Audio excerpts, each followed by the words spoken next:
Olá, você que acompanha o nosso canal de modo particular. Hoje é um dia muito diferente, um dia especial.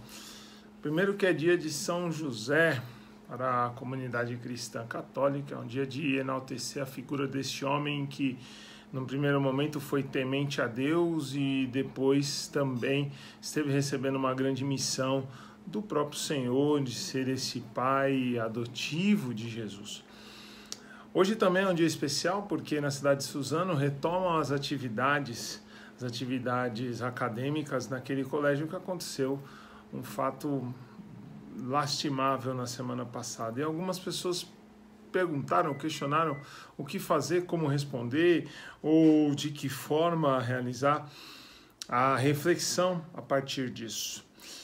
E olhando um pouco o Evangelho, a linha pedagógica, as comemorações, a nossa vida enquanto sociedade, nada melhor do que um olhar um pouco da misericórdia para com esses jovens que, num determinado momento, não sei, e não posso afirmar isso, mas podemos dizer que a sociedade ou a juventude hoje sofre pelo peso do oprimido.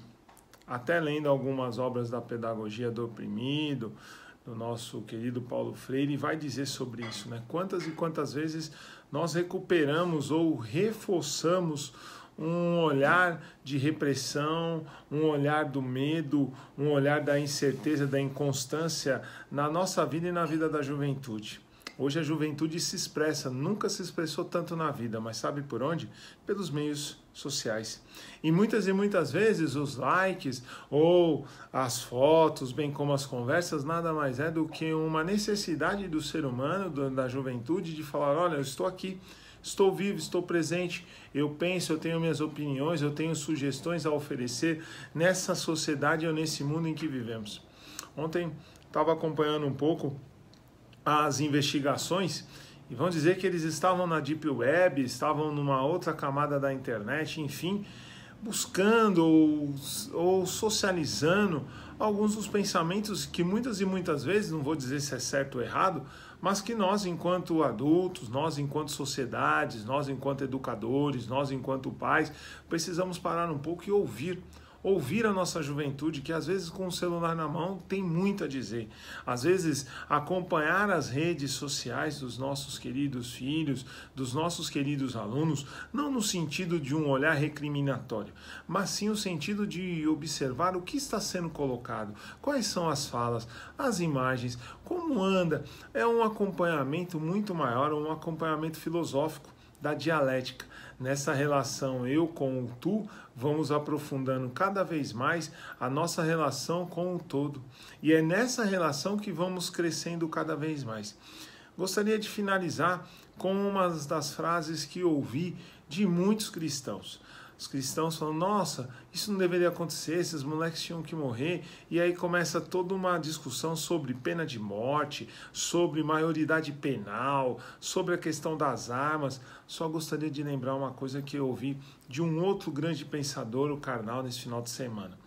Cristo foi o homem torturado, julgado, condenado e a partir daí ofereceu não para os seus, mas sim para um ladrão, a possibilidade do paraíso, a possibilidade do reino. Lembrando um pouco que o primeiro pressuposto de um cristão e uma cristã é a conversão, é o pedido de perdão, é o reconhecimento daquilo que está errado. E muitas vezes nós também podemos ser essas pessoas que disseminam ou ainda fazem um pré-julgamento de coisas que não estão ao nosso belo prazer, que não estão em nossa jurisprudência. E nesse sentido, então, o meu convite é que observemos a vida, observemos as pessoas, não com um olhar discriminatório, não com o olhar do julgamento, mas com o olhar da misericórdia, um olhar do perdão, um olhar da graça. Jesus, quando estava na cruz com os seus, João, Maria de Cleofas e tantas outras, ele não ofereceu o reino dos céus a essas pessoas, mas sim a um ladrão que estava do lado dele, que tinha cometido seus erros, que estava numa situação totalmente diferente. Ele pede perdão. É claro Não vou falar aqui que temos que perdoar, que temos que fazer isso e aquilo. O meu maior motivo, a maior motivação que faço hoje é: vamos rever os nossos posicionamentos, vamos rever as nossas falas, porque muitas e muitas vezes, em vez de acolher, perdoar, nós estamos sendo os opressores, os caluniadores e, sobretudo, os executores.